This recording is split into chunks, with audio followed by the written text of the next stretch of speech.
for joining us on Star English. I'm your host, Lina Kwon. Last week we had a chance to speak to dancer Cindy Langford about her recent exposure on the dance competition TV program Dancing 9.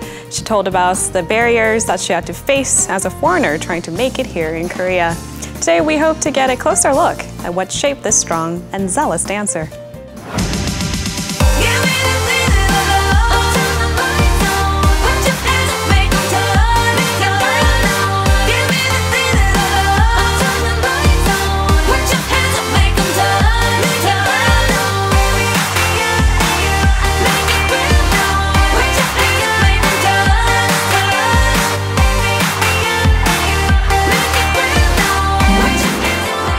Dancer Cindy Langford joining us again in the studios. Welcome back. Oh, thank you so much for having me again. It's great to be back. You look totally cute.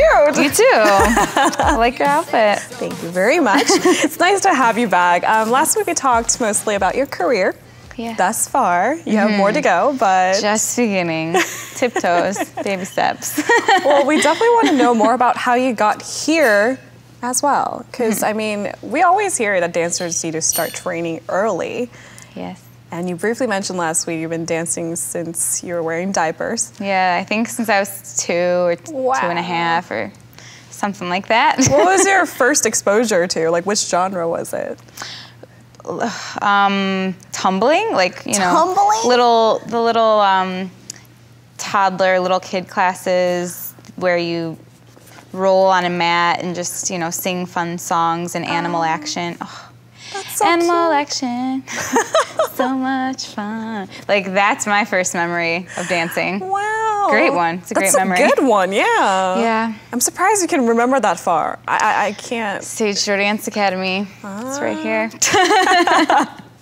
And then, of course, you moved on to more rigorous training with jazz, lyrical, ballet, tap. Yeah, the competition dance stuff, you know, performance company, that was when I really started going to classes, I don't know, all week, you know, Monday through Saturday with maybe 1 day off or 2 days off, but yeah, dancing a lot more around age, I don't know, 10 or 11 or somewhere around there. So when you were competing, I mean, how many hours a day did you have to dedicate to dance? You know, you were also going to regular school as well, so. Yeah, as a student, middle school, right after school, we would go, my sister and I both grew up dancing. My mom would drive us really far to the suburbs of Chicago to dance all night, basically. We would have like 2 classes a night, maybe 3-4 hours. And then Saturdays would be our rehearsal days. So ballet in the mornings, and then it could be anywhere from 5 to 7 hours of rehearsals. Oh, see, I'm sure, like, you know, we have these movies and reality shows that expose more of these backstage stuff, but people don't get it. It doesn't, this effortless movement on stage, it doesn't come at a cheap price. Oh no, you rehearsed for months. Months. Before you showcase it. Yeah, totally. Oh, goodness. Long hours, many hours of practice. I'm sure when you're competing, you know, competed in many different genres. Yeah. Which one was your favorite or your forte? Oh, it changed a lot, actually. My cousin Kate, I remember she told me, like, you're pretty much all around. Like, you're pretty good at hip hop, and you're pretty good at jazz and tap too. Like, you're all right. I guess my favorite when I was younger was hip hop. And then I did a musical theater solo one time, and I was a ham. So that was pretty cool. And then now you were a ham? Like, I was just really cheesy, and I got to, and it was fun for me on stage. I loved it. I was like having a ball. Yeah, that's just, I don't know, one of my expressions. It's new to me. Sorry. And then in college, the dance team I was on in college, we were nationally competitive and went to, what we trained for was nationals every year in Florida. At the Disney Wild World of Sports, you know, the whole like bring it on type thing.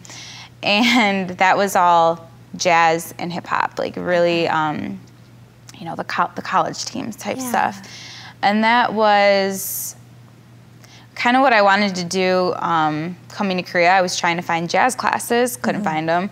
And then I found my studio in Korea. You know, my teacher, Yang Shi-jung, she was the first teacher that I was like, this is my style. This is what I want to do. So I followed her to all the different studios she was teaching at. And so now I would say my genre is contemporary jazz. Or they made us on the show, Dancing 9, they made us, you know, like, what's your genre? What's your genre? Everyone had to have just one. Right. So I was a jazz dancer. That was my genre. That's what they wrote in Korean, jazz dancer. I got it. Because I mean, these genres, they're weirdly interlinked too, and there's gray areas where you see like two different genres merged too. Sometimes it's hard to identify a dancer as just one. Yeah, because if you enjoy doing different things, and if you've been trained in different things, and you can mesh different styles, then why not say you're more of an all-around, you know, all-around dancer? So, because for the TV show, for the sake of the TV show, then you're, you know, tag under your name would be really long. Totally. It would be impossible to read. So they had to, you know, definitely. Make So you choose.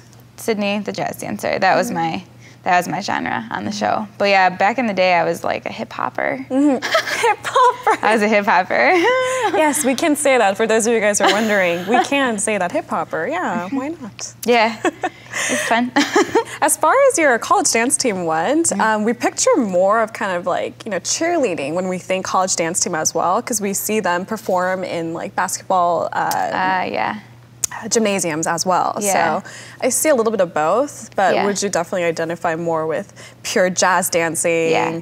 Okay. Yeah, we were not cheerleaders. Like, yeah, it's very, very competitive. Yeah, college dance team, UDA competitions are super intense. It's very much, everybody who's pretty much on a competitive dance team like that has danced their whole life at a studio and has pretty much been brought up the same way with training like that. So it was intense and it was good times. Did you guys win at those nationals? Oh my gosh, my first year on the team, we were top 10. I think, what would we get, 8th? Which, you guys, you don't understand. The United States is huge, and there's so many wonderful dancers out there. That's a huge accomplishment. Yeah, it was big accomplishment. And then there was a few like dark years where UDA was kind of like on U of I. Oh dear. Sad story. But then my senior year, again, our biggest goal was to make it to the finals for both of our dances, hip hop and jazz, and we did. So good. We did it, and we were top 10 for that too. Good times. Yeah, some of my favorite memories from college was on the dance team. So, did you ever want to kind of, you know, segue into like NBA cheerleading? Because they're more dancers. Okay, come on, you have to give them more credit, no? Oh, okay. Yeah, I've heard of, you know, good things. Like you can totally try out to be like a Chicago Level Bowl, and you make a, you know, decent money. And you get exposure, which isn't bad. But when I see those kinds of teams, I just don't really find myself fitting in. But you never know. You could do it. I could do it. Yeah. And if I ever, you know, tried out, it would be a whole new experience, just like Dancing 9 was a whole new experience, you know. So it could be good, but it's totally different style from what our college team was. That's for sure. Okay. So I think I would need to get like just some really long hair for that kind of thing. And big luscious waves. Big luscious waves, crop tops, and you know, just I don't know. It is a package deal, and definitely, they're more for show as well. Yeah. All right, let's move on. Do you recall when you first realized like your, you know, passion for dance? Because it's a whole different level than my first, like person. When I first thought this is what I want to do forever. When I was in 8th grade, it was when we all, one of my best friends and I were getting really serious about dancing, and when we would go to these dance conventions that were weekend long and take classes from amazing choreographers from all around the world, and they would really just bring out something in you that you didn't know you had, and then question you, like, is this what you want to do? Like, is this what you're passionate about? And I was like, yes, I am, and I'm going to be a professional dancer, and I don't care what it takes. And that's when, you know, throughout high school, I was like, should I just not go to college and just go dance? You know, just go try it out and see if I could become a professional dancer. And then I was like, no, because there are people way, way, way more talented than I. So I was like, I'm gonna go to college. Good choice. But that's when I was first passionate about it and knew that this is just who I am. It's what I do. It's what I love. So yeah, probably 8th grade. And was your family really supportive? Yes. And I mean, obviously my aunt owning, you know, Stage Door Dance Academy, and growing up there my whole life, it's basically a family thing. Yeah. And although when I was younger, my dad wanted me to, he was like, well, would you ever quit dance to play hockey? And I was like, yeah. I got my skates and my shin guards and my elbow pads. And I was thinking, like, maybe I'll play sports. And then I joined a few sports teams in, 5th grade? And when I played basketball. And when I'm sure my best friends remember this, when I would get a basket, I would do a grand jeté across the floor. I was like so excited, I was like jumping across the floor. And I think at that point he was like, she's a dancer. Celebrating like a dancer. So yeah. That's when Dad was like, okay, I got it. Yeah, so the family was always supportive, always coming to the recitals, always coming to competitions. Wow. Flowers, you know, break a leg, all that stuff. So, which is a huge deal. Like, it's really hard to do without like the parental support and your family telling you, yes, you can do it, and celebrating with you when you're, you know, of course, winning, and being there for you when sometimes you can't always win, right? Yeah. And you lose too. Yeah, it was all a growing experience. And you mentioned your boyfriend briefly last week. Yeah. Did you meet him in Korea? I did. Oh, we met in Korean class. What? Yeah. I was like, where? When I was working at KBS, Sogang University had a night class, and it was really expensive, 3-month class. And I was like, what am I doing? I'm a terrible student. I've always, you know, I'd never really study. And so why am I going to become a student again? Yeah. But working with a mostly Korean staff, I mean, I felt like the only foreigner in that building sometimes. I was like, I should take this class, so I'm going to do it. And then first day, in walks Robbie, and our Korean both went like that because clearly, you know, tons of studying went on. But yeah, we met in Korean class, and that was last year in March. Yeah. Going strong. Yeah. Keeps you grounded. Awesome. He is awesome. He is a gem. Lucky to meet him here. Yeah, and he's the one that told you to, you know, take that leap of faith with your dance workshops. Yeah. And sometimes you need that. Totally. He just realized, he's like, this, you know, you don't really have this passion for, you know, what you're doing now, but you have passion for what you want to do. And so just quit your job, you know, just finish it off and then do what you want to do. Like, I believe in you 100%. He's like totally my biggest fan. Good. And he inspired me to do that. Very good. So, and I honestly don't think if he hadn't really pushed me to, I probably would still be working at KBS. So, which isn't a bad, like the most horrible thing, but you wouldn't be, you know, pursuing your first passion, your first love. Totally. Yeah. And I'm really happy, so much happier. Like, my quality of life has just really elevated. Yeah, totally. Since I've been doing what I love, and, you know, since I've been with him. Yeah. Ideally, you want to open up a dance studio and, you know, keep these workshops and dance classes going. Yeah. Do you see yourself living in Korea for the long run? This is another big question I always get, and it's kind of indefinite. Yeah, of course. I've been here obviously for a decent amount of time so far. I didn't think I would keep coming back, but then, you know, the next year, here I am, and then here's the next year, and here I am again. So I guess Korea's still good for me. And while Korea's still good for me, I'm gonna stay here. It doesn't necessarily have to be Korea, but I do want to live overseas for quite a long time. I feel like I will be here for a little bit longer, or a lot longer. Robbie actually is one of the big reasons why I'm gonna stay. Yeah. You know, of course, like that's one of the main things. My dance workshop is doing pretty good, so I will stay here. As far as like repatriating myself, I don't. Sorry, Mom. I'm sorry. I just don't see myself doing that in for a long time. I just knew when I studied abroad, that, like in college, and when I came overseas again to Korea, like this is what I want to do. I want to live in a lot of other places, you know, outside of the comfort zone of Chicago.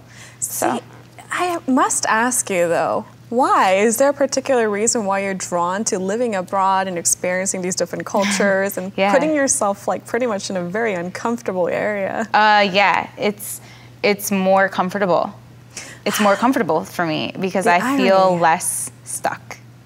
I know for a fact if I had graduated and, you know, just worked for a little while, I would feel stuck and I would probably not go overseas and probably not, you know, follow what I want to do.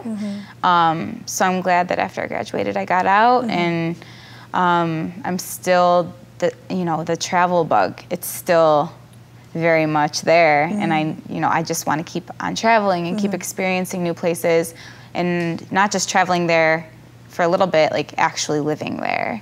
It's a whole different story. Yeah. When you just kind of travel to a spot and you kind of breeze by it, you just get the, the big picture, but you don't really necessarily get to experience the culture at that level of intimacy. Right. And when you stay for the long run. Yeah, so now after, I think it was literally a few weeks ago that I hit the 3-year mark in Korea, and I was like, what? Like, whoa.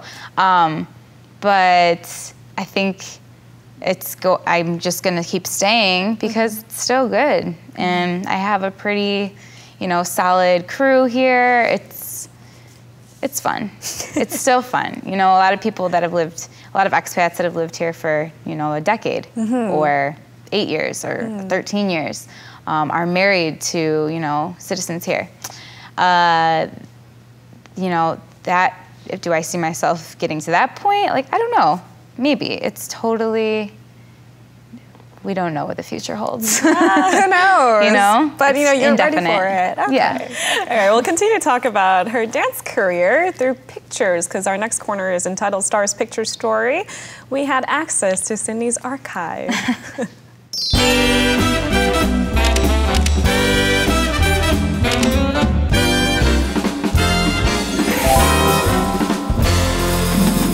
This is Sydney's picture story. She has chosen 3 pictures from personal archive. This is an exclusive look, so look forward to it.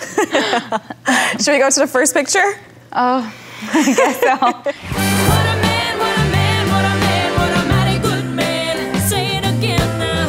What a man, what a man, what a man, what a mighty good man. This is a still shot of you, and you look quite young.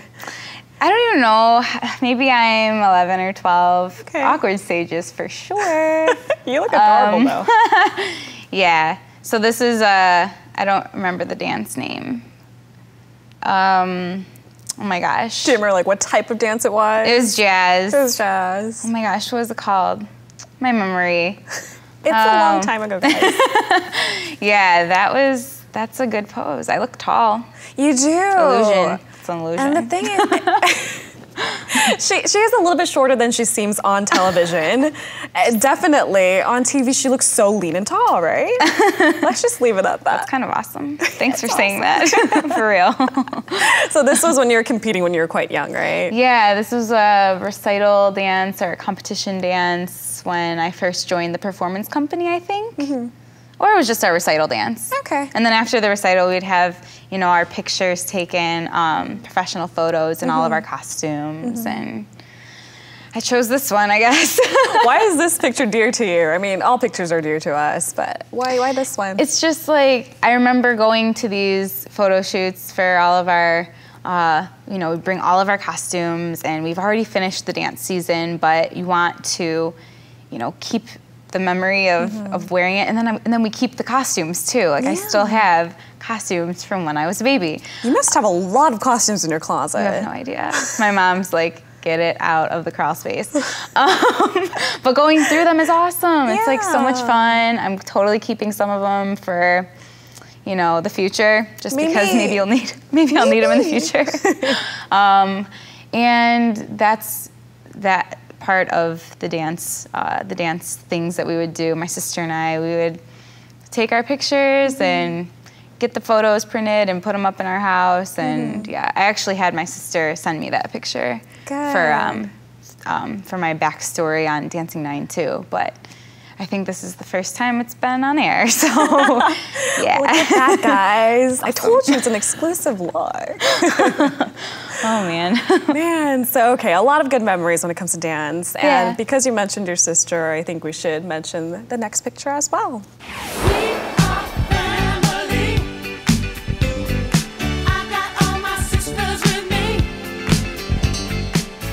It's a family portrait. Yeah, way back in the day. Yeah, definitely back in the day. Even the picture looks kind of vintage. It's old. Oh, yes. Definitely old one. So you and your sister used to dance together. Yeah, we grew up dancing.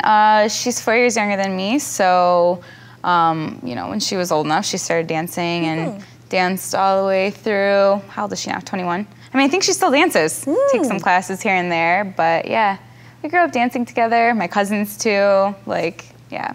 Was there ever like siblings rivalry? Like sometimes that happens when you're younger. Of course. I mean, of course, but I don't remember anything in dance. No dance rivalry between anybody. It was always just what we did. It was our...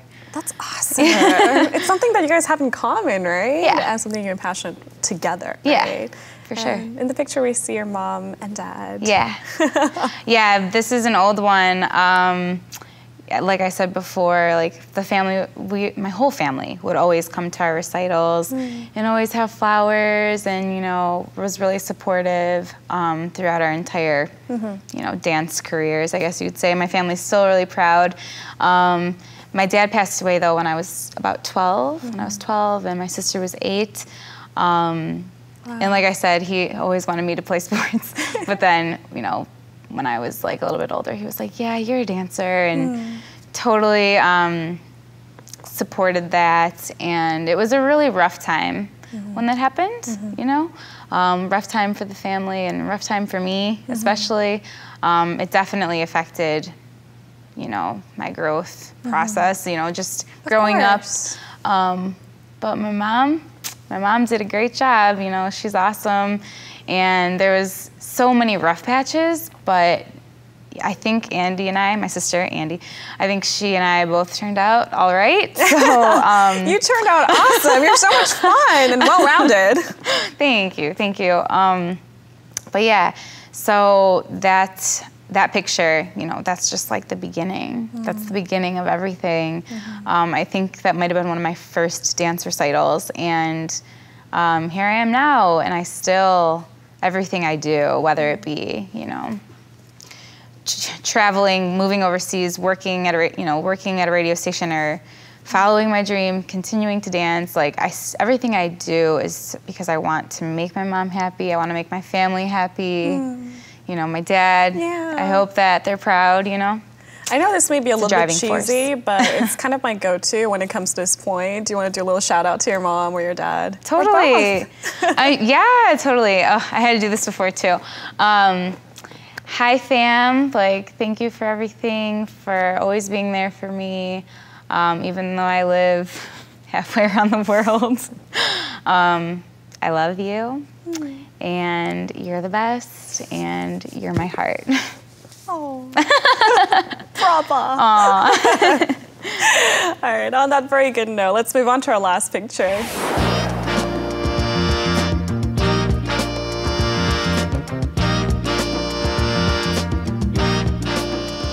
This one looks like a shot in a magazine. My writer and I were having a conversation before we went on air. We're like, what is this?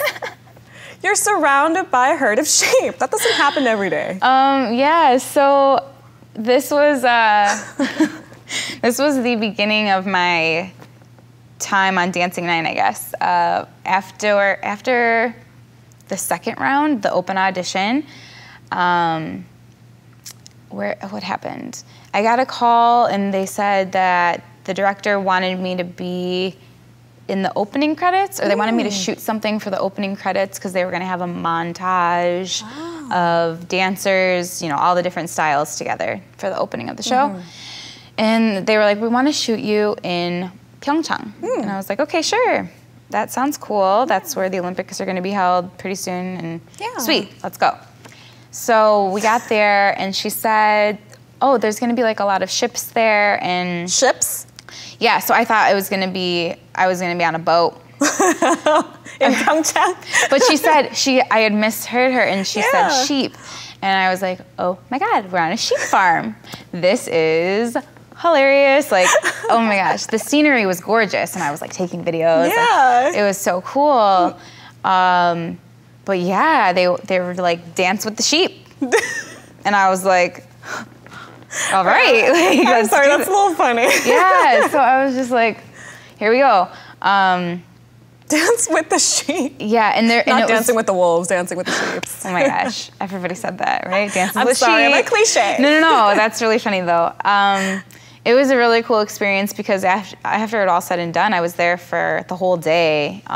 You know, we were trying to like race against the sun, and like I realized I'm probably never gonna do that again. I'm probably never gonna. I think you can say that. Be filmed with dancing with some sheep. No. So yeah, the ground though was really uneven. It was all like a hill, and there was lots of dips and potholes and sheep poo everywhere.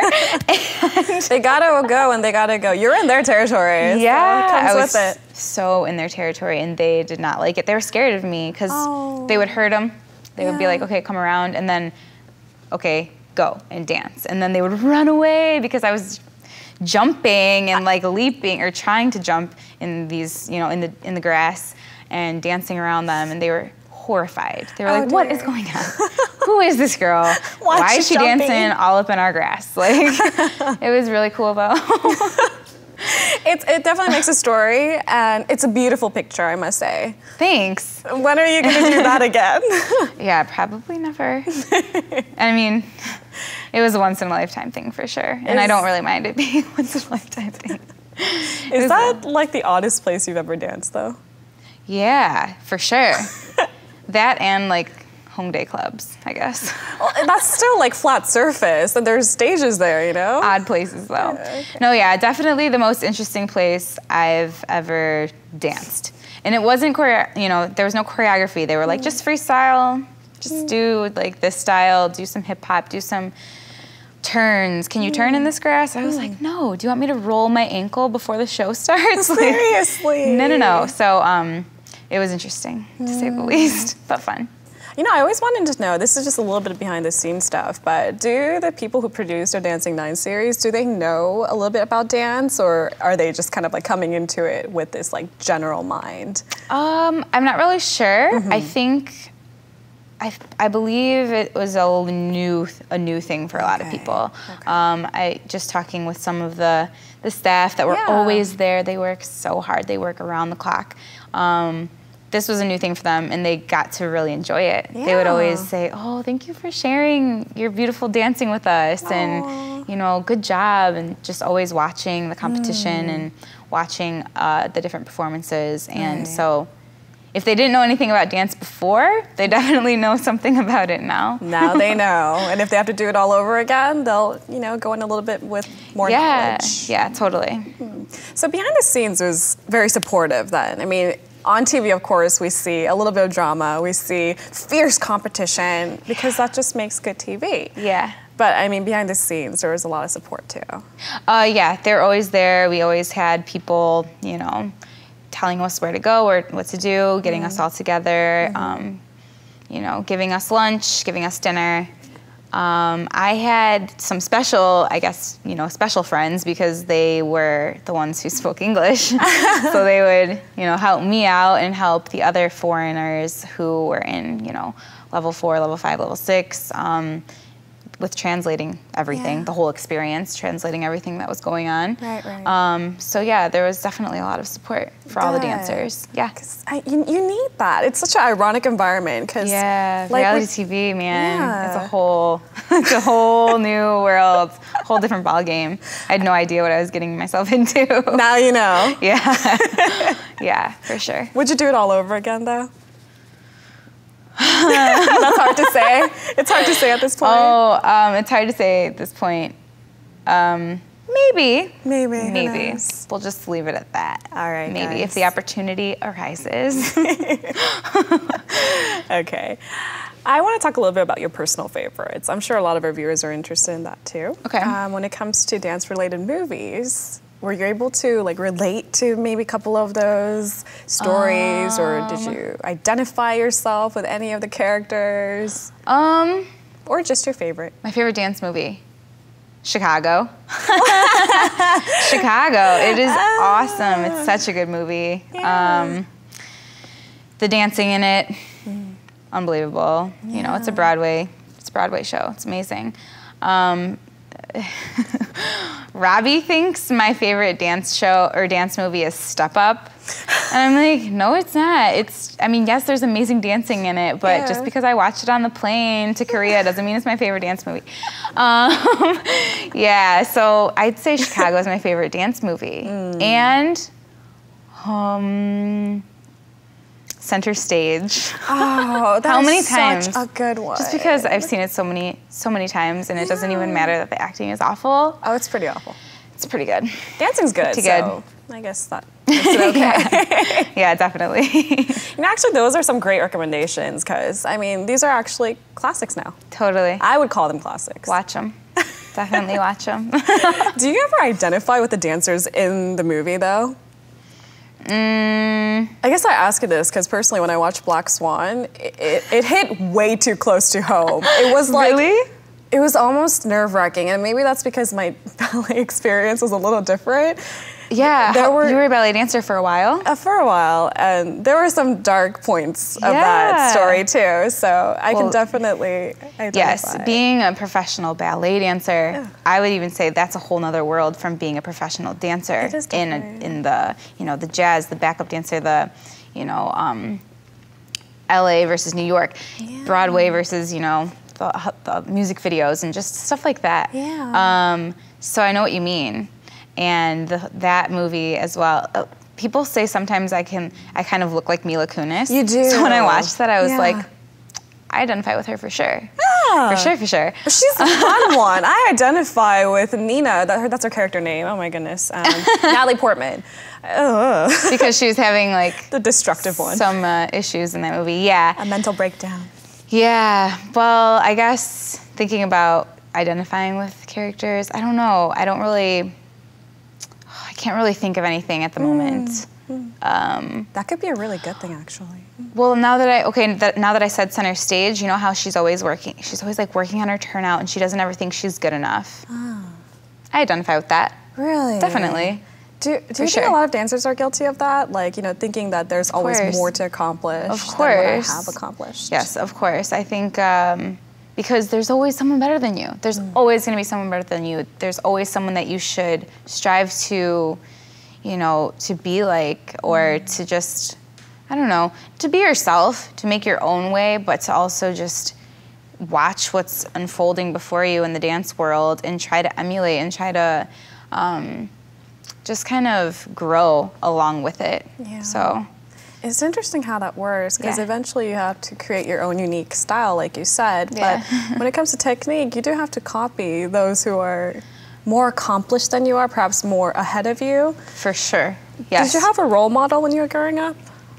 Like when it comes to dancers? When it comes to dancers, when I was growing up, all of the dance teachers at my dance studio, naturally, my aunt, because it was just a great place to grow up and dance. And going to, you know, they brought us to competitions and dance conventions, and at those conventions is where I was exposed to the professional choreographers who come out of LA, who come out of New York, who come from all over the world, and they're teaching you oh my gosh, just a million different styles that you're like, whoa, this is the dance world, huh? And Mia Michaels, I remember just hearing about her being unbelievable, one of the legends, you know, she's a legend.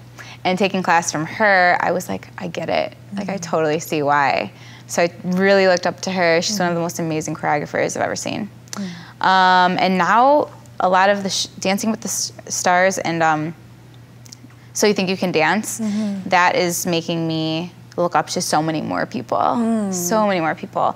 And one of my best friends from 7th, 8th grade, I grew up with her, Kate Jablonski. She's becoming an amazing choreographer, becoming super famous all around the world for her choreography.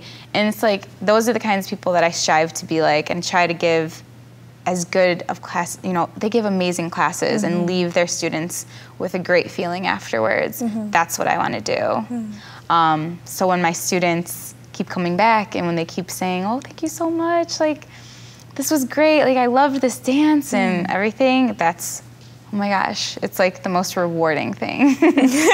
So, yeah. You grew up as a dancer and naturally became a dance instructor as well. Yeah. But ideally, do you want to pursue both at the same time? Like continue to put on these performances on stage as a dancer and instruct backstage as well? That's like the most ideal thing in my mind, of course, because I love performing. I love the stage. That's why dancers do what they do. Yeah, I really love performing. I think my aunt and another teacher at the studio I grew up in, they hit it on the head when I was like 12. They said, they gave me an award that was called the Loves an Audience Award, because they said, even if you're not really energetic during practice or rehearsal, like the minute you get on stage, it doesn't even matter what happened in rehearsal because that's where you come alive. And yeah, that made me grow as a person, dancing in class and growing in class as well as, performing. But if I could keep performing, oh my gosh, that would be what I would love to do for the remaining years of my 20s, I guess, and keep teaching dance. I mean, that's the most rewarding thing. I feel like I'm a teacher. I enjoy teaching English. I enjoy teaching dance, but dance is my passion. So being able to teach it is like, I will do this forever.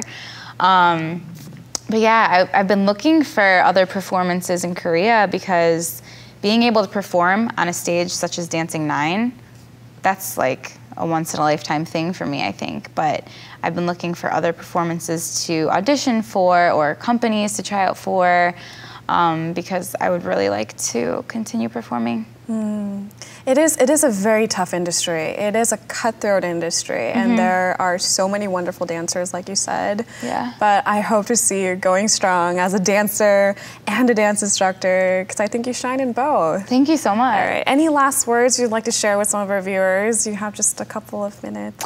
Well, thank you, first of all, for having me on this show. It's seriously an honor to be here, and to, I guess it's a little bit strange talking about yourself sometimes, but I'm really glad that I was able to share my experiences thus far in Korea with everyone. So just follow your dreams. Go for what you really, what really makes you happy, because I can tell you from personal experience, you'll be happy that you did. Yeah. So. All right. Thank you so much, Sydney. You're so welcome. I hope to hear great things about you. Thank you so much. All right, guys. The conversation doesn't need to stop here. You can, of course, continue to chat with us to our website, ebse.co.kr. And you can keep in touch with Sydney, too. So look her up, look up her classes as well. Yeah. Thank you, and see you later, guys. Bye. Thank you. So ballet is the basis, but jazz is, clean lines, sharp. It's been around forever. Lyrical is if I just always say if jazz and ballet had a baby, this would be lyrical.